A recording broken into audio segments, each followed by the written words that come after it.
pagi, malam, siang, sore anak-anak. Kita bertemu lagi dalam video pembelajaran ini untuk menghemat waktu sisa yang ada.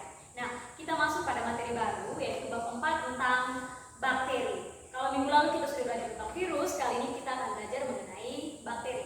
Nah, ada yang tahu tidak bakteri itu apa? Nah, belum tahu ya, belum searching ya, jadi ibu langsung jelaskan saja. Bakteri itu anak-anak merupakan mikroorganisme. Dia itu berasal dari bahasa Yunani bakterion atau bakterium yang artinya tongkat atau batang. Nah, kalau pada minggu lalu bilang virus itu pertama kali ditemukan oleh Adolf Meyer, kemudian baru diperkenalkan oleh Wendell Stanley. Nah, kalau bakteri berbeda nih. Yang menemukan bakteri pertama kali itu adalah Om Anthony van Leeuwenhoek pada tahun 1674. Sedangkan yang memperkenalkan bakteri itu namanya Om Ehrenberg pada tahun 1828. Nah, supaya kamu tahu nih, terus ibu, bakteri itu apa sih ibu? Nah, kita sama-sama pelajari dia punya ciri-ciri. Perhatikan ya, ciri-ciri yang pertama itu 1 sampai 5 mikron. Ukuran bakteri 1 sampai 5 mikron. Nah, kalau virus baru-baru itu 20 nanometer sampai 1500 nanometer. Yang perlu kalian ketahui nih, 1000 nanometer kalau kita hantar, kalau kita bawa ke mikron hanya dapat 1 mikron. Sedangkan kalau bakteri di sini 1 sampai 5 mikron. Otomatis yang lebih besar bakteri ya. Kalau bakteri itu kita dapat lihat pakai mikroskop cahaya. Sedangkan kalau virus karena ukurannya jauh lebih kecil, makanya kita hanya bisa lihat pakai mikroskop elektron. Oke. Ciri yang kedua nih, uniseluler. Dari kata dasar uni artinya 1, sedangkan seluler yaitu sel.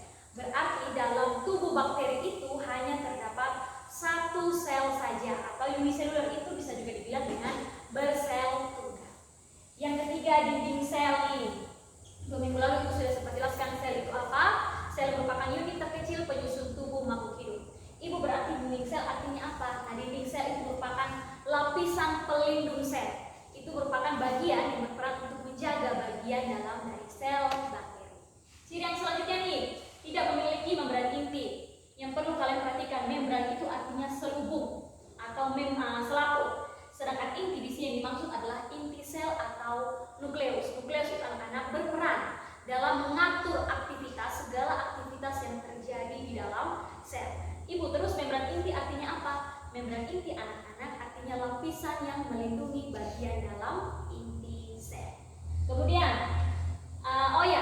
karena dia tidak memiliki membran inti, makanya digabungkan ke dalam organisme prokariotik. Ingat ya, organisme prokariotik itu merupakan organisme yang tidak memiliki membran inti. Ciri yang kelima, kosmopolit. Ibu, kosmopolit artinya apa? Kosmopolit itu artinya bakteri anak-anak dapat hidup di berbagai lingkungan, tidak hanya dalam sel makhluk hidup, tetapi juga di permukaan tanah, permukaan apa lagi?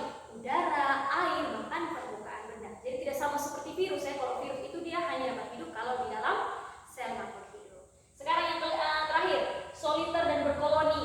Soliter itu anak-anak artinya bakteri mampu hidup secara mandiri, sedangkan kalau berkoloni, bakteri mampu hidup secara berkelompok. Nah, kalau tadi kalian sudah pelajari nih ciri-ciri bakteri, nah berarti dapat jadi kesimpulan bahwa bakteri itu merupakan mikroorganisme yang bersifat uniseluler dan merupakan organisme prokariotik. Nah, sekarang kita pelajari dulu bagian-bagian tubuh dari bakteri. Kalian perhatikan ya, semoga sudah kelihatan. Kalau sudah kelihatan, nanti tinggal cari saja di Google bagian-bagian tubuh dari bakteri. Ibu jelaskan nih. Di sini ada yang namanya flagela. Kalian perhatikan ya, ini yang seperti ekor. Nah, flagela di sini berperan sebagai alat gerak pada bakteri. Kalau kita manusia kan alat geraknya tangan kaki yang dijalankan oleh otot dan juga rangka. Kalau bakteri itu oleh flagela. Yang kedua nih, ada kapsul. Nah, kalau pada virus, supaya sel virus itu bisa menempel dengan sel makhluk hidup, maka digunakanlah serabut ekor. Nah, kalau kapsul di sini itu berperan sebagai penempel sel bakteri dengan sel inang atau tempat yang mau dia hinggapi. Kemudian ada dinding sel nih. Dinding sel inang anak-anak tersusun atas peptidoglykan. Ibu, peptidoglykan itu apa? Peptidoglykan itu anak-anak campuran antara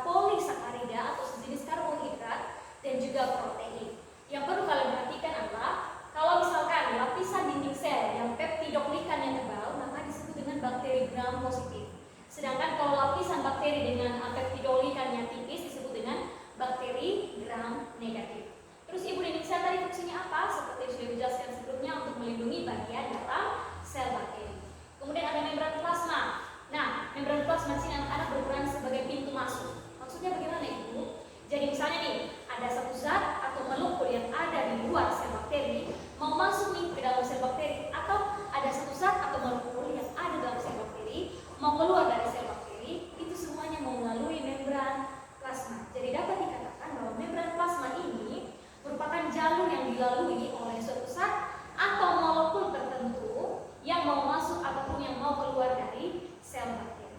Kemudian ada yang namanya kromosom. Kalian perhatikan yang bentuk rantai ini ya. Kromosom itu apa itu? Kromosom merupakan kumpulan rantai DNA.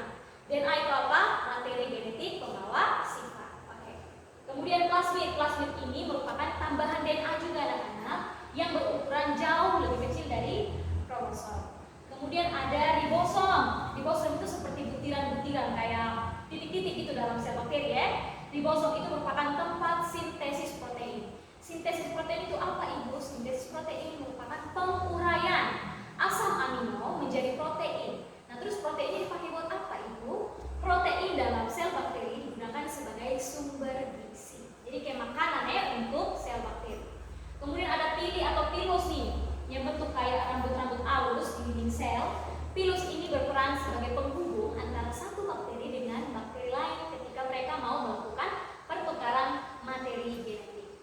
Kemudian ada sitoplasma. Sitoplasma itu anak-anak merupakan cairan yang ada di dalam sel bakteri yang berisi organel-organel sel tadi. Seperti ada kromosom, plasmid, ribosom. Kalau tadi kalian sudah tahu apa itu bakteri, ciri-cirinya bagaimana, kemudian dia punya bagian tubuh itu seperti apa saja. Sekarang kita masuk nih, kira-kira apakah virus dengan bakteri itu sama? Nah anak-anak, virus dan bakteri itu berbeda. Bagaimana dia punya perbedaan itu? Kita lihat di tabel ya. Yang pertama, virus itu ukurannya 20 nanometer sampai 1500 nanometer atau sekitar 1 mikron.